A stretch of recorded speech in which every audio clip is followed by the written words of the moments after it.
Hey friends, let's make a cool project with the new stencil of the month for August. So what I'm going to do is I have this wood surface. I am just going to randomly apply some white paint. As you can see, I am not being consistent with how I apply this. I'm just getting it somewhat on the board because once I have that dry, then I'm going to come through with my favorite product ever, which is Valspar Antique and Glaze. You can use any type of stain, just be careful on how much you apply on it. But I'm going to apply this over my white paint, and it's going to go into the areas that I didn't paint white, and then it's also, as you can see, going to go over the white. But I am going to wipe it back to give it a really cool look. This is what I love about the Valspar Antique and Glaze. So I'm going to wipe that back, and then I am going to take my water bottle, and once that is dry, I'm going to take my water bottle and I'm going to spritz it. And instead of wiping it back, I'm going to kind of pounce it. So it's going to give us this cool effect that kind of looks spotted, which some people may like, some people may not, but I do love it.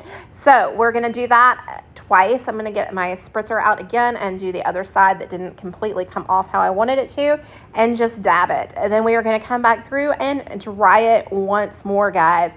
And Valspar Antique and Glaze is a water-based product, so it doesn't have a lot of odor to it. So we are going to take our stencil. I have mixed Azure Blue by Fusion Mineral with some white casement paint to kind of give it like this baby blue color.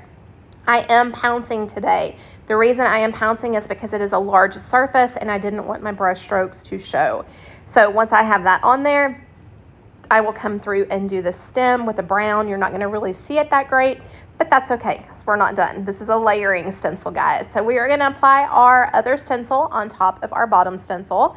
I am going to use some green paint for the leaves and around the stem, and then I'm going to use some white paint for around the pumpkin. And then after I apply that white paint, I'm going to take a very light brush stroke with that white paint, and I am going to go over that green paint as well. So as you can see, we're doing the white over the pumpkin, and then I am just going to take that brush right on up there and add a little bit of white over that green. It's going to kind of tie it all together because we're kind of going for a rustic feel here. Then I'm going to apply my bird and put that on in black. And then we've got the little charm with the heart that we're going to put from his beak. And then we're going to put a little white dot for the eye. And then we're going to come back through with the wording from the basic set. This is all from the basic set for Stencil of the Month. And we're just going to use the word welcome down by the pumpkin area. Guys, I think this project turned out really cute. I hope it inspires you to think outside of the box with some of your stencils and kind of mix and match and do all the fun things. And if you don't mind, if you would like, follow, comment, and sprinkle, you know we would appreciate it. We will see you again soon for another DIY tutorial. Y'all have a great one.